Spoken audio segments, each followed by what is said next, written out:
नमस्कार, सवाल इंडिया का देख रहे हैं आप। मैं हूं अदिति राजपूत और शुरुआत इस वक्त की बड़ी खबर से कर रहे हैं। बीबीसी के दिल्ली और मुंबई के दफ्तरों पर इनकम टैक्स विभाग की टीम बीते 4 घंटों से ज्यादा समय से सर्वे में लगी हुई है। सुबह 11 बजे के करीब ये टीमें पहुंची हैं। ज्यादा दिन नहीं हुए जब 2002 के दंगों को लेकर बीबीसी की एक डॉक्यूमेंट्री ने राजनीतिक विवाद पैदा किया था। उसके बाद हुई ये कार्रवाई कई तरह के सवाल भी खड़े कर रही है। लेकिन अब आपको दिखाते हैं हम सिलसिलेवार तरीके से कि आज क्या हुआ है, राजनीतिक दलों का क्या कुछ कहना है, आयकर विभाग और बीबीसी का खुद क्या कहना है और एडिटर्स गिल्ड की यहाँ पर क्या कुछ प्रतिक्रिया आई है। तो सबसे पहले आपको यहाँ पर हम दिखाने जा रहे हैं कि आज क्या कुछ हुआ है।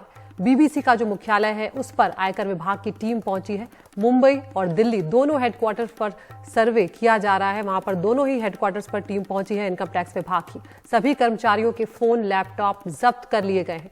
सर्वे होने तक कर्मचारियों को बाहर जाने से रोका गया। सर्वे खत्म होने तक दफ्तर को सील कर दिया गया है क्योंकि सर्वे अभी भी जारी है। वित्तीय अनियमितताओं को लेकर यह सर्वे जो है इसकी बात कही जा रही है।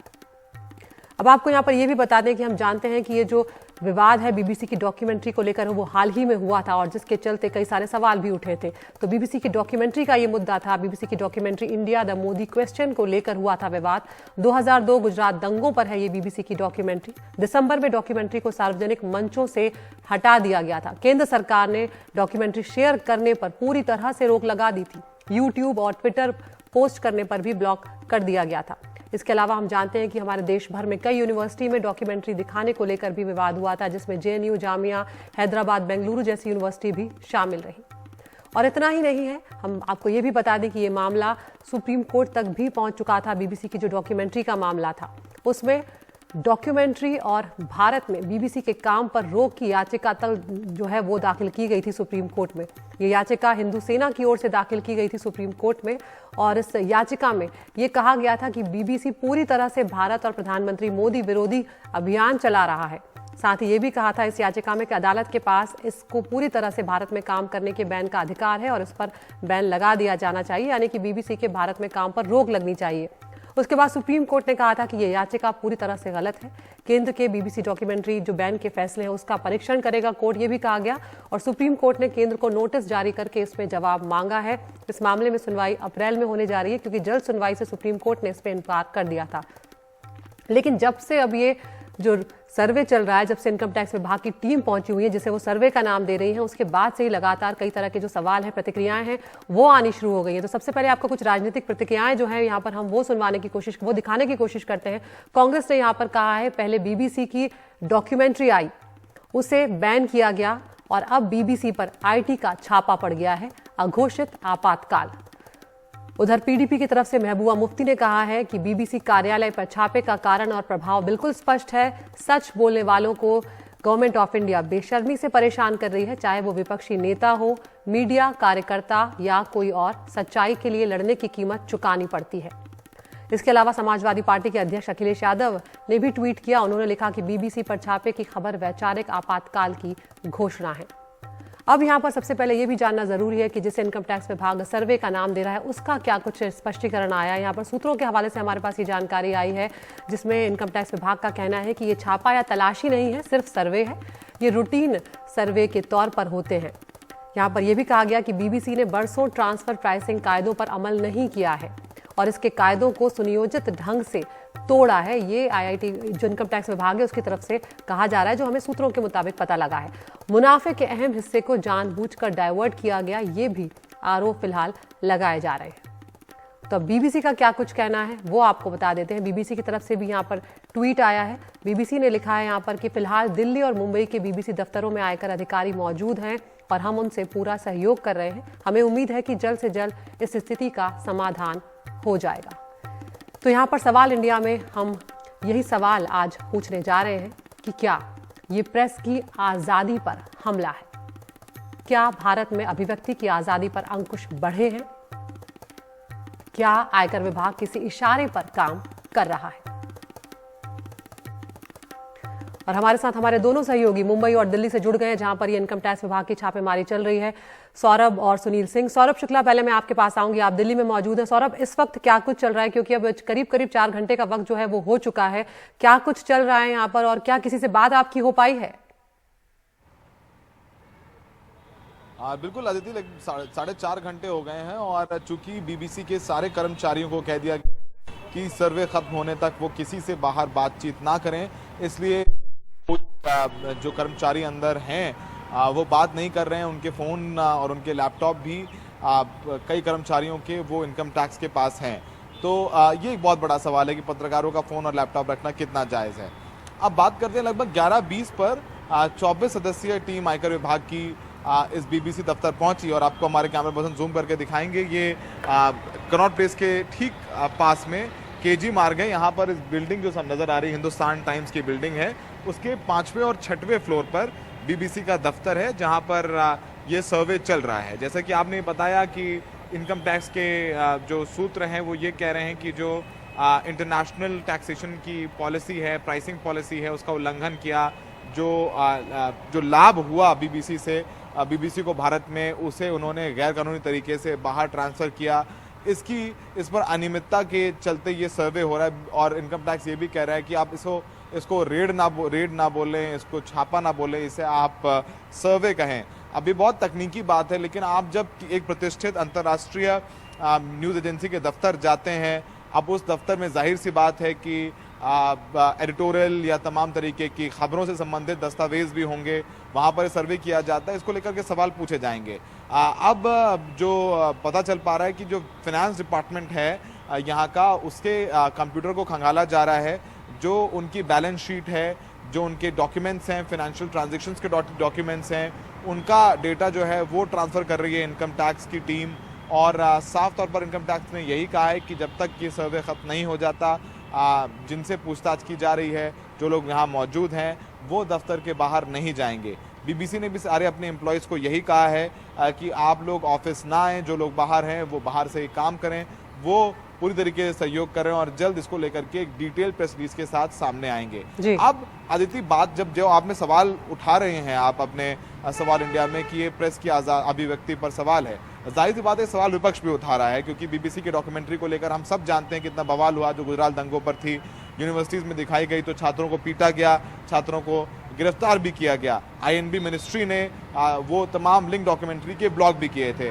हिंदू सेना ने यहीं पर हिंदुस्तान टाइम्स की बिल्डिंग के सामने बीबीसी के खिलाफ प्रदर्शन किया था और कहा था कि बीबीसी को भारत में बैन कर देना चाहिए। तो इसको टाइमिंग को लेकर के, इनकम टैक्स के सर्वे के टाइमिंग को लेकर के सवाल उठ रहे हैं। और जाहिर सी बात है, जब पत्रकारों का फ़ोन रखवा लेंगे, फ़ोन में किस तरीके के बातचीत होती है, कुछ सूत्र होते हैं, कुछ ऐसी जानकारी होती है जो सरकार को शायद पसंद नहीं आ सकती है, भले ही वो इंटेंशन ना हो इनकम टैक्स का। अगर इनकम टैक्स का इंटेंशन फाइनेंशियल ट्रांजैक्शंस या अनियमितताओं को देखने का है, फिर भी नोटिस दिया जा सकता था, पत्रकारों को पहले बाहर किया जा सकता था, तमाम चीज़ें हैं। लेकिन अब इनकम टैक्स कह रहा है कि वो सर्वे कर रहा है, रेड नहीं है, और कुछ ट्रांसफ़र प्राइसिंग पॉलिसी का उल्लंघन है। इसको लेकर बीबीसी को पहले भी नोटिस दिए गए हैं, उसका लगातार बीबीसी उल्लंघन कर रहा था, इसलिए सर्वे कराया जा रहा है। अदिति, बिल्कुल सौरभ, हम मुंबई का भी रुख करते हैं। सुनील सिंह हमारे साथ वहां पर मौजूद हैं। सुनील, हमने देखा था सितंबर 2021 में न्यूज क्लिक और न्यूज लॉन्ड्री के दफ्तरों पर भी इस तरह का सर्वे हुआ था। जून 2021 में दैनिक भास्कर और भारत समाचार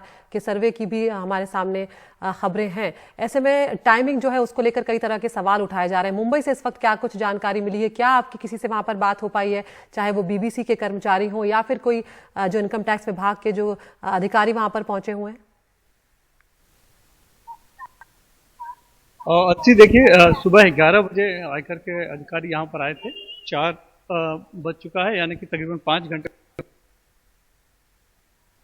इसकी मंजिल जो है उसी पर बीबीसी स्टूडियो का दफ्तर है, जहाँ पर कि आयकर के अधिकारी हैं और सर्वेक्षण का काम उनका चल रहा है। जैसा कि जानकारी है कि सभी के फ़ोन जो है कि वहाँ पर रखवा दिए गए हैं और सभी को बाहर जाने से मनाही कर दिया गया है और फिलहाल वहीं पर सभी को रखा गया है। लेकिन जो अधिकारी हैं वो जिस तरह से टैक्स बचाने की, यानी कि टैक्स छिपाने का जो एक तरह से मामला है जो कि ट्रांसफ़र प्राइसिंग और प्रॉफिट डाइवर्जन की बात से बढ़कर सामने आ रही है, उसके तहत पूरे मामले की जांच की जा रही है। जो भी दस्तावेज तो अब इस समय फिलहाल ज़्यादातर सब कुछ डिजिटल हो चुका है, तो हार्ड डिस्क है और बाकी जो है सब डाटा डंप करने की फिलहाल वहाँ पर कोशिश चल रही है।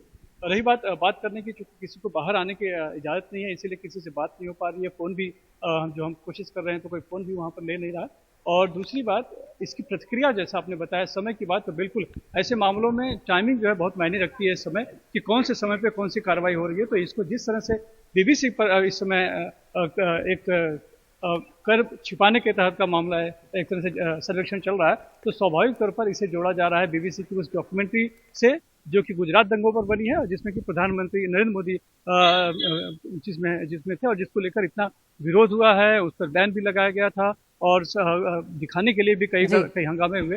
तो स्वाभाविक तौर पर विपक्ष है, खास करके शिवसेना की तरफ से उद्धव ठाकरे ने इसे असंवैधानिक एक तरह से कार्रवाई की है और कहा है कि ये विपक्ष की विरोध की आवाज दबाने की कोशिश है और वो इसे बर्दाश्त नहीं करेंगे और उसके लिए संघर्ष किया जाएगा। तो स्वाभाविक तौर पर विपक्ष जो है इसको एक राजनीतिक मुद्दा बता रहा है और बदले की भावना से की जा रही कार्रवाई की जा रहा है। जिस तरह से बीबीसी की डॉक्यूमेंट्री आई उसको लेकर जो विवाद हुआ उसके चलते ही ये कार्रवाई की जा रही है। लेकिन इनकम टैक्स विभाग की अगर हम बात करें तो उन्होंने जो जानकारी दी, उनका मतलब कहना है कि बहुत पहले से इस तरह की एक तरह से हम कह सकते हैं कि कर चोरी ये चल रही थी या फिर मुनाफा डाइवर्ट करने की बात दिखाई जा रही थी, लेकिन नोटिस भी दी गई थी, लेकिन इन्होंने कोई जवाब नहीं दिया।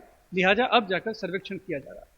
जी, सौरभ और सुनील बहुत बहुत शुक्रिया आप लोगों का। अपडेट के लिए हम आपके पास आते रहेंगे। हमारे साथ इस वक्त फोन पर वरिष्ठ पत्रकार नलिनी सिंह भी जुड़ गई है। नलिनी जी, आपकी पहली प्रतिक्रिया में जानना चाहूंगी, क्योंकि अभी भी ये जो आईटी विभाग का सर्वे है, जिसे वो सर्वे का नाम दे रही है, दिल्ली और मुंबई के दफ्तरों में जारी है और जो एम्प्लॉयज हैं वहां पर उनके फोन और लैपटॉप जो हैं वो तक जब्त कर लिए गए हैं। बहुत बहुत धन्यवाद अदिति। मुझे बहुत ज्यादा ताज्जुब हो रहा है, इसका विश्वास ही नहीं हो रहा है कि एक इनकम टैक्स की नॉन कंप्लायंस, यानी कि अगर जैसे कहा तथाकथित रूप से कि बीबीसी ने जवाब नहीं दिए नोटिस के, एक तो ये बहुत माने ये इसको मान लेना भी थोड़ा सा कठिन लग रहा है, क्योंकि बीबीसी जानती है और सारे मीडिया ऑर्गेनाइजेशंस जानते हैं कि परसेप्शन, यानी कि जो लोग आपके बारे में सोचते हैं वही आपकी पूंजी है, ना कि जो आपके बैंक में है। तो ये मीडिया में हो करके अपनी परसेप्शन बिगाड़ देना कुछ 100 करोड़ रुपयों के लिए, ये मुझे लग रहा है कि इसकी संभावना अगर निकल के आए तो लगेगा कि कहीं ना कहीं इनके जो फाइनेंशियल एडवाइजर्स हैं, यानी कि जो इनका वित्तीय कार्यक्रम है अपने आप से, वो काफी यानी क्या कहूँ मैं कि मूर्खता ही पूर्ण लगेगा। लेकिन मुझे लग रहा है ये असंभव है। बीबीसी असंभव सी लग रही है अभी बात ये, क्योंकि बीबीसी एक विश्व में फैला हुआ ऑर्गेनाइजेशन है और ये जो ऑर्गेनाइजेशन है इसके जो मालिक हैं वो जो विलायत जिसे हम कहते हैं ब्रिटेन, उसकी पब्लिक है, उसकी जनता है। और आप जानते हैं कि वहाँ की सरकार भी बीबीसी के कई जो उनके खबरें होती है तो उससे बड़ी दुखी रहती है। तो मुझे ये लग रहा है कि लेकिन बीबीसी पीछे तभी हटे, कभी भी ऑर्गेनाइजेशन जो न्यूज की है जिसका नाम बन चुका है, 102 साल हो गए शायद इस ऑर्गेनाइजेशन को, जितने भी हुए, लेकिन वो जो कि वो पीछे हटते जबकि उनके सामने सबूत पेश होते हैं। तो मुझे लगता है कि ये फाइनेंशियल इस गवर्नेंस कहिए या फाइनेंशियल एकदम से अगर चोरी चपाटी की बात आ रही है इनकम टैक्स की, इसकी संभावना अगर मान लीजिए एक सेकंड के लिए कम है, तो फिर हम क्या कर रहे हैं? हम एक ऐसी ऑर्गेनाइजेशन पर सर्वे कर रहे हैं। सर्वे और रेड में फर्क यही है कि वो जो डायरेक्टर्स वगैरह हैं उनके घर पे जाके छापे नहीं डाल सकते जब सर्वे का नाम दिया गया है, वरना घर तक भी पहुंच सकते थे। तो ये हम कर रहे हैं जबकि बीबीसी ने तो खैर अपनी 6वीं या 7वीं न्यूज बना रखा है, लेकिन जो बाकी वहां के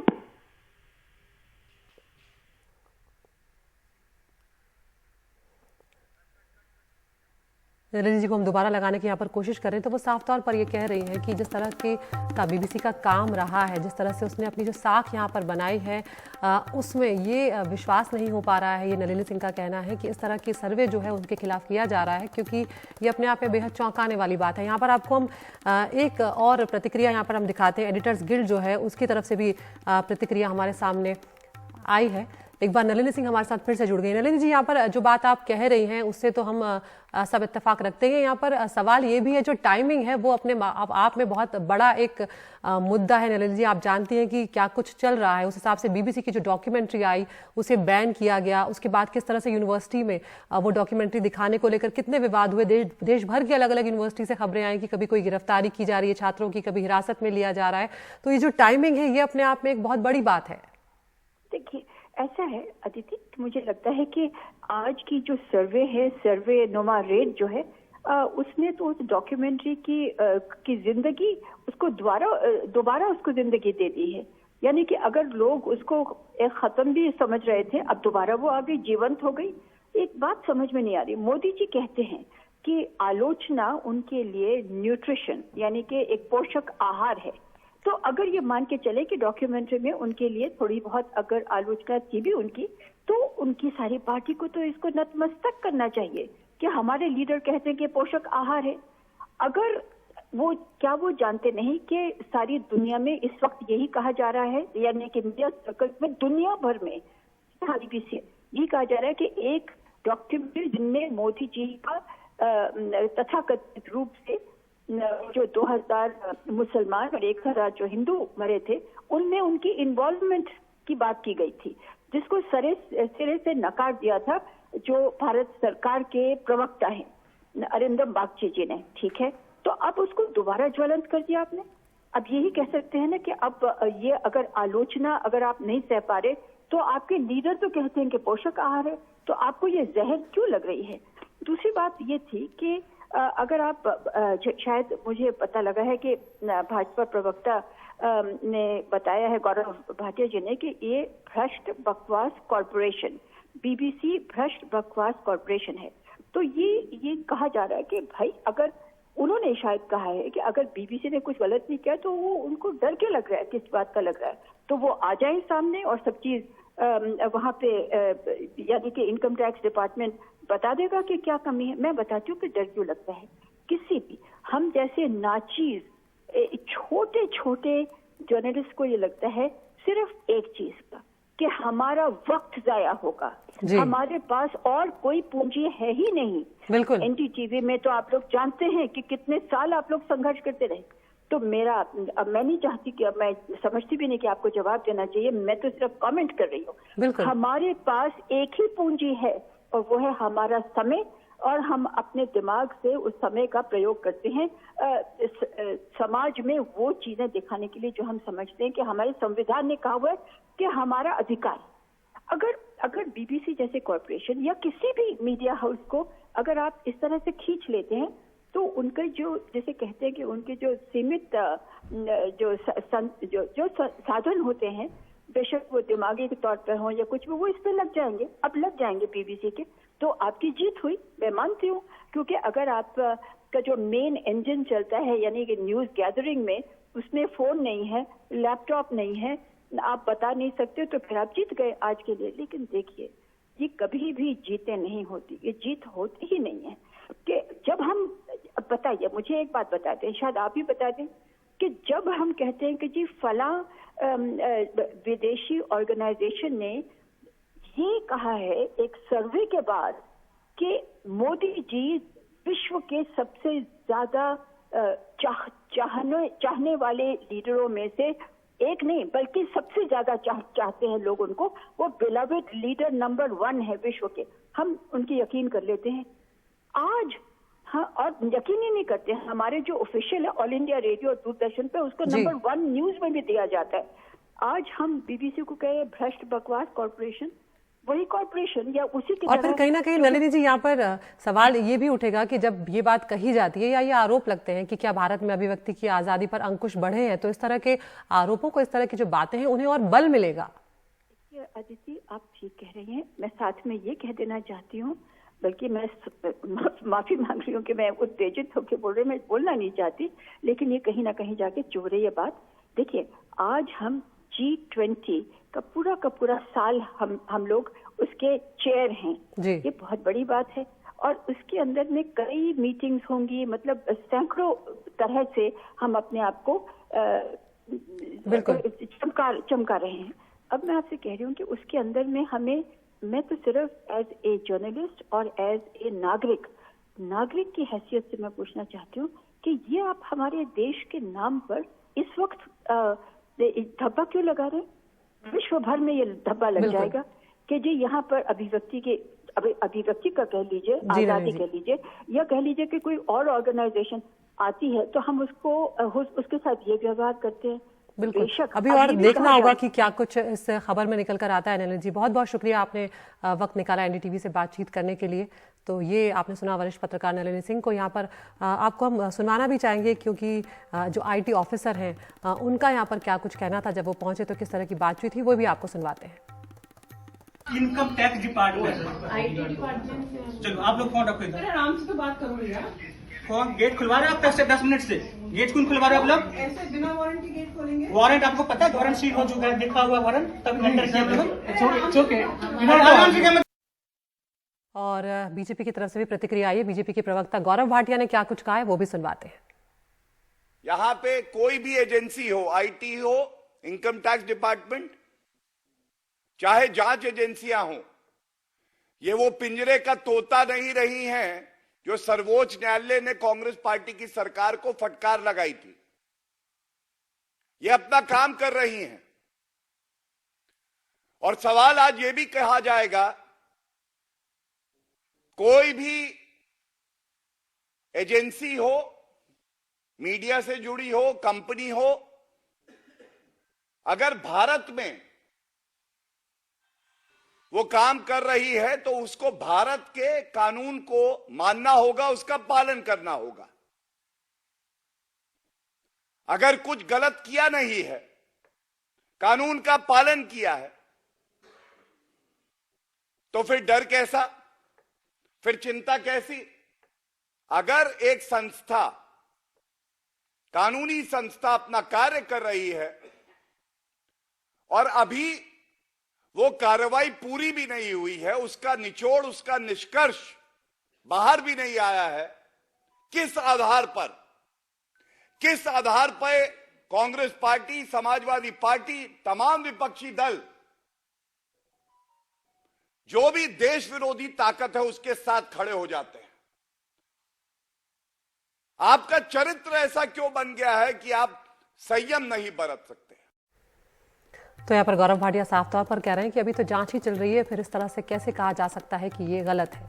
लेकिन यहाँ पर आपको बता दें कि एडिटर्स गिल्ड ने यहाँ पर इस सर्वे को लेकर चिंता जाहिर की है, कहा है कि ये सर्वे जो है वो चिंताजनक है। क्या कुछ एडिटर्स गिल्ड ने कहा है वो भी आपको दिखा देते हैं। बीबीसी इंडिया के दफ्तरों पर आईटी का सर्वे चिंताजनक, बीबीसी की 2 डॉक्यूमेंट्री के बाद ये सर्वे हुआ। सरकार ने इन पर पूर्वाग्रह से ग्रस्त होने का आरोप लगाया था। ये आईटी सर्वे प्रेस संस्थानों को डराने धमकाने की प्रवृत्ति का हिस्सा है। सितंबर 2021 में इसी तरह न्यूज क्लिक और न्यूज लॉन्ड्री के दफ्तरों का सर्वे हुआ था।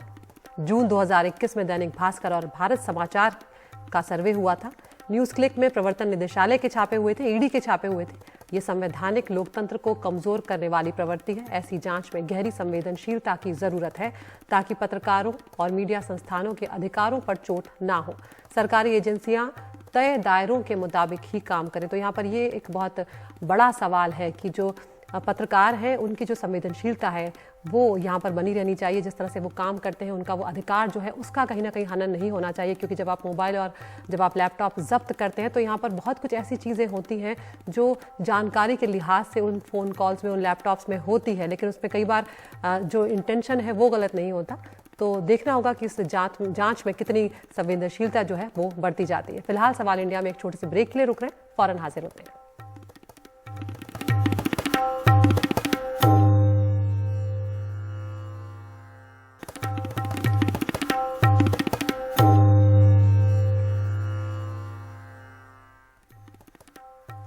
18 साल की उम्र सपने देखने की उम्र होती है, लेकिन फिर ऐसा क्या हुआ कि आईआईटी जैसे संस्थान में पढ़ने वाले एक छात्र ने खुदकुशी जैसा कदम उठा लिया। ये बॉम्बे आईआईटी का मामला है और ऐसा ही एक मामला आंध्र प्रदेश के आर.के. वैली आईआईटी से भी सामने आया है। बॉम्बे आईआईटी में खुदकुशी करने वाला छात्र अनुसूचित जाति जनजाति से आता था। दर्शन सोलंकी अहमदाबाद का था और उसने बस 3 महीने पहले ही पवई कैंपस में केमिकल इंजीनियरिंग में बीटेक कोर्स में दाखिला लिया था। अब लगातार इस खबर के बाद से, इस हादसे के बाद से वहाँ पर जो छात्र हैं वो भी कहीं ना कहीं परेशान हैं और जो प्रशासन है वो भी इस वक्त चिंता में है। तो IIT बॉम्बे की तरफ से जो यहाँ पर बयान आया है वो आपको दिखा देते हैं। उन्होंने कहा है कि कहीं कहीं कहा जा रहा है कि प्रथम वर्ष के छात्र की मौत की वजह भेदभाव है। हम इस बात का मजबूती से खंडन करते हैं, ये IIT की तरफ से कहा जा रहा है। इसे सांस्थानिक हत्या बताना सही नहीं। पुलिस अभी इसकी जांच ही कर रही है। अभी तक किसी भी भेदभाव का कोई इशारा नहीं है, क्योंकि दरअसल ये आरोप लग रहे थे कि इस मामले में उस छात्र के साथ भेदभाव हुआ है या जातिगत रूप से उसके तरफ से उसके साथ कोई बदसलूकी हुई है। दोस्तों से मिली सूचनाओं में कोई भेदभाव नहीं है, ये भी IIT की तरफ से कहा गया है। और साथ ही कहा गया कि संस्थान को पूरी तरह समन्वयवादी बनाने को लेकर पूरी एहतियात बरती जाती है। फैकल्टी द्वारा किसी भेदभाव को लेकर शून्य सहनशीलता यानी कि 0 टॉलरेंस की पॉलिसी IIT अपनाता है। दाखिले के बाद किसी छात्र की जाति उजागर नहीं की जाती है। छात्रों को संवेदनशील बनाने की पूरी कोशिश होती है। IIT बॉम्बे की अपनी ST-SC सेल है, वहाँ कोई भी शिकायत दर्ज करवा सकता है। वहाँ पर बीते वर्षों में बस ना के बराबर शिकायतें आई हैं। एक मामले में ठोस शिकायत आई थी जिसमें कार्रवाई भी की गई है। तो ये IIT की तरफ से जो सफाई आई है वो यहाँ पर हम आपको दिखा रहे थे। हमारे सहयोगी सोहित मिश्रा हमारे साथ जुड़ गए हैं। सोहित, इस मामले में बहुत सारे जो सवाल हैं वो खड़े हुए थे, कल भी इस पर आपसे बातचीत चल रही थी। कल से लेकर आज तक में क्या कुछ अपडेट निकल कर आया है सोहित इस मामले में सामने? क्योंकि IIT यहाँ पर साफ तौर पर ये बता रहा है कि जो भेदभाव की बात की जा रही है उसका मजबूती से IIT खंडन कर रहा है और साथ ही ये कह रहा है कि बाकायदा हमने ST-SC सेल बनाया हुआ है, कोई शिकायत वहाँ पर दर्ज करवा सकता है। साथ ही वो ये भी कह रहे हैं कि दाखिले के बाद, एडमिशन लेने के बाद किसी छात्र की जाति जो है वो उजागर नहीं की जाती है संस्थान की तरफ से।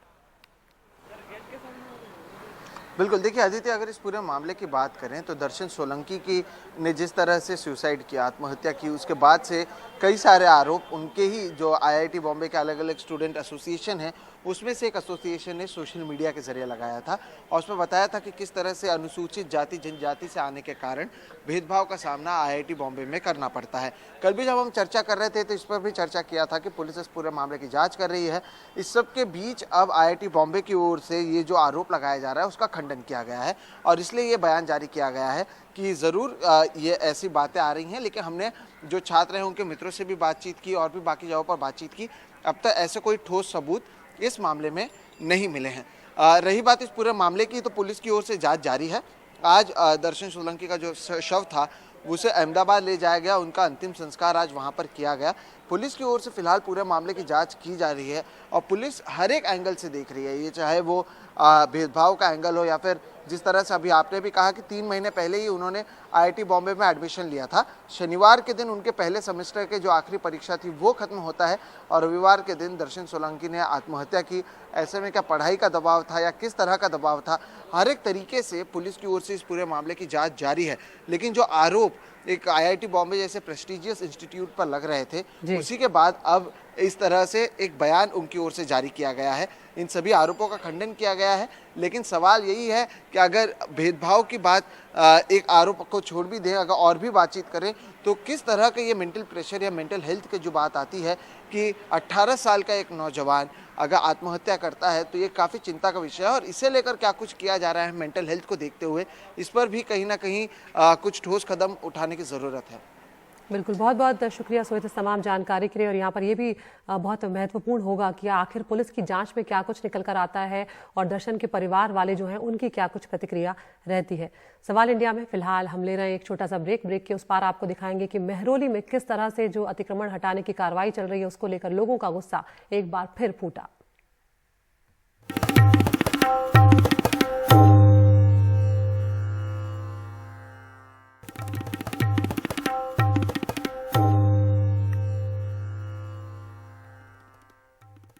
और अब बात करते हैं दिल्ली के मेहरौली की, जहां पर भारी विरोध के बीच अतिक्रमण के खिलाफ कार्रवाई आज 5वें दिन भी जारी है। हालांकि वहां पर मौजूद लोग अपने मकान के कागजात लगातार दिखा रहे हैं, लेकिन फिर भी कार्रवाई जो है वो रुक नहीं रही है। कल कोर्ट से 15 मकान मालिकों को कार्रवाई के खिलाफ स्टे मिला था, लेकिन दूसरे मकानों को गिराने की कार्रवाई जारी है। आज दोपहर इस मामले में दिल्ली हाई कोर्ट में सुनवाई भी होनी थी। इस सब के बीच वहां पर बड़ी संख्या में पैरामिलिट्री फोर्स और दिल्ली पुलिस के जवानों के साथ DDA और राजस्व विभाग के अधिकारी भी मौजूद हैं। तो हम आपको सबसे पहले यहाँ पर सुनवाते हैं कि जो दुकानदार हैं यहाँ पर, उन लोगों पर क्या कुछ बीत रही है, जो लोग यहाँ पर रह रहे हैं उन लोगों की क्या कुछ प्रतिक्रिया है। हमें पता है हम 1 रुपए का ऐसे करी थी, जेवर रख के करी थी हम लोगों ने, और हमारे को उजाड़ के रख दिया।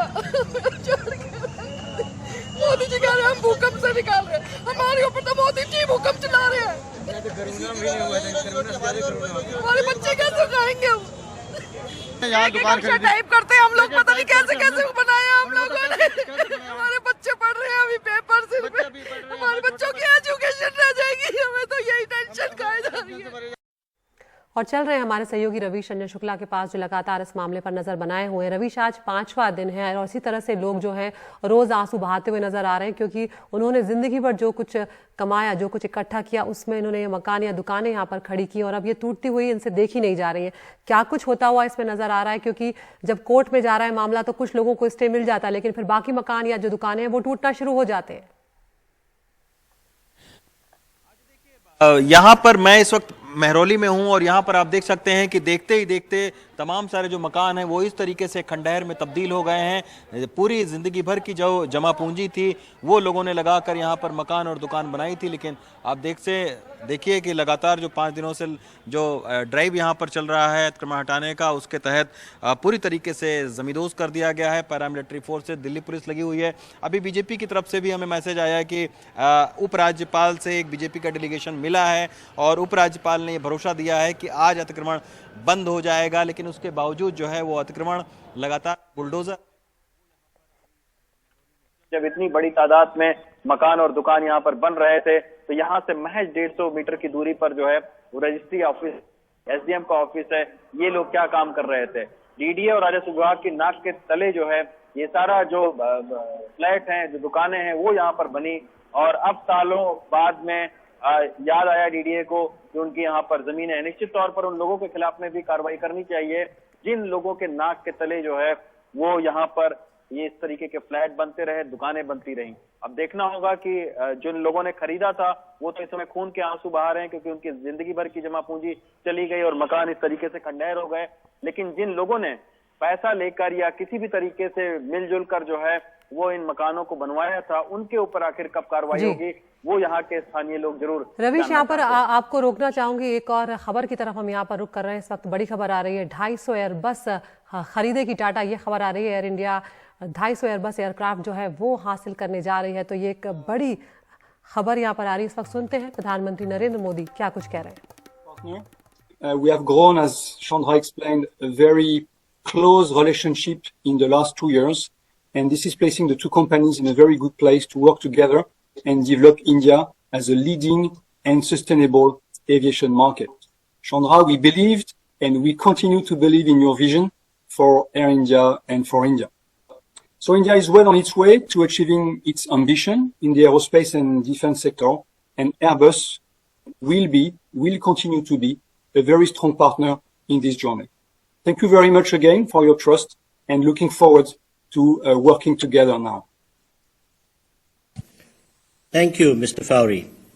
I would now request Honorable Prime Minister to address this special event. Your Excellency, my friend, President Emmanuel Macron, Sri Piyush Goyal, Commerce and Industry Minister, Sri Jyotiraditya Scindia, Minister of Civil Aviation, Sri Ratan Tata, Chairman of Tata Trust, Sri N. Chandrasekharan, Chairman Tata Sons, Mr. Campbell Wilson, CEO Air India, Mr. Guillaume Faury, CEO Airbus। सबसे पहले मैं air India और Airbus को इस landmark agreement के लिए बहुत बहुत बधाई और शुभकामनाएं देता हूं। इस कार्यक्रम से जुड़ने के लिए मेरे मित्र राष्ट्रपति मैक्रो को मैं विशेष रूप से धन्यवाद करता हूं।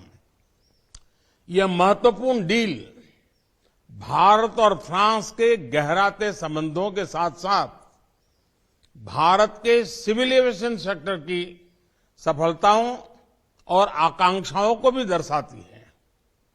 आज हमारा सिविल एविएशन सेक्टर भारत के विकास का अभिन्न हिस्सा है।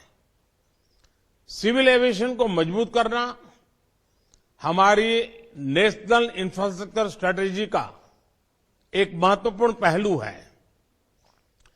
पिछले 8 वर्षों में भारत में हवाई अड्डों की संख्या 74 से उछलकर 147 हो गई है, यानी लगभग 2 गुनी बढ़त।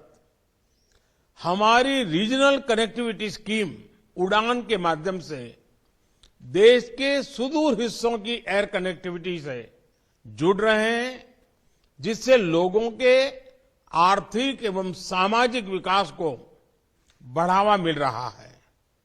निकट भविष्य में भारत एविएशन सेक्टर में विश्व का तीसरा सबसे बड़ा मार्केट बनने जा रहा है।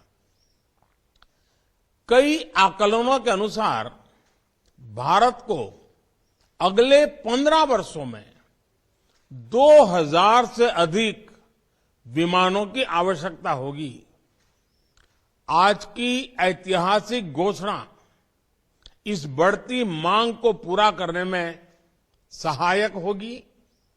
भारत की make in India, make for the world vision के तहत एरोस्पेस मैन्युफैक्चरिंग में अनेक नए अवसर खुल रहे हैं। ग्रीनफील्ड और ब्राउनफील्ड एयरपोर्ट्स के लिए ऑटोमेटिक रूप से 100% एफडीआई का प्रावधान रखा गया है। उसी तरह ground handling services, maintenance, repair and overhaul यानी एमआरओ में भी 100% एफडीआई की अनुमति दी गई है। भारत पूरे क्षेत्र के लिए एमआरओ का हब बन सकता है। आज सभी ग्लोबल एविएशन कंपनीज भारत में मौजूद है। तो यहाँ पर प्रधानमंत्री नरेंद्र मोदी को आप सुन रहे हैं और साथ ही यहाँ पर फ्रांस के राष्ट्रपति इमैनुअल मैक्रो भी इस जो बैठक हो रही है इसमें हिस्सा ले रहे हैं। एयर इंडिया जो है वो 250 एयरबस एयरक्राफ्ट जो है वो हासिल करेगी। एयर इंडिया और एयरबस के बीच बड़े सौदे का ये ऐलान यहाँ पर हुआ है और एयर इंडिया जो है एयरबस के बीच बड़े सौदे का ये जो ऐलान हुआ है, इसमें आपको ये भी महत्वपूर्ण बात बता दें कि टाटा एयर इंडिया ने अब 40 A350 लॉन्ग रेंज के जो एयरलाइंस हैं उनको भी अक्वायर करने की बात कही है। तो एविएशन के इतिहास में एक बहुत बड़ी डील के तौर पर इसे देखा जा रहा है।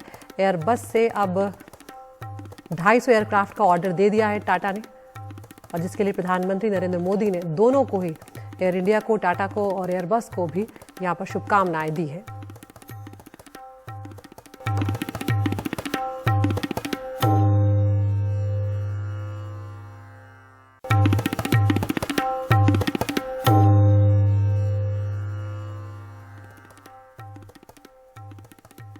और उत्तर प्रदेश के कानपुर देहात जिले से एक दिल दहला देने वाली खबर आई, जहां पर अतिक्रमण हटाने के दौरान एक मां बेटी की जिंदा जलकर मौत हो गई। इस मामले में पुलिस ने एफआईआर दर्ज कर ली है। एफआईआर में एसडीएम, लेखपाल, स्टेशन ऑफिसर, जेसीबी के ड्राइवर समेत 13 लोगों को आरोपी बनाया गया है और इन लोगों पर हत्या और हत्या की कोशिशों जैसी बड़ी धाराएं लगाई गई हैं। प्रशासन यहां पर एक मंदिर को गिराने पहुंचा था।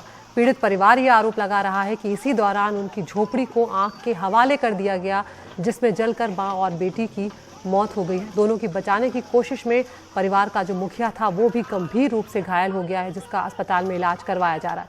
परिवार ने लेखपाल और एसडीएम पर आरोप लगाए हैं। उनका कहना है कि कुछ और अधिकारी और जो प्रशासनिक अधिकारी हैं उनकी मिलीभगत से रंजिशन आग लगाकर 2 लोगों की हत्या ये की गई है। कानपुर जोन के कमिश्नर का कहना है कि जांच के आदेश दे दिए गए हैं और जांच में जो भी दोषी पाया जाएगा उसे बख्शा नहीं जाएगा। इधर परिवार ये भी कह रहा है कि मामले में जब तक गिरफ्तारियां नहीं होंगी तब तक शवों का अंतिम संस्कार नहीं किया जाएगा। तो सवाल इंडिया में मेरे साथ इतना ही। नमस्कार।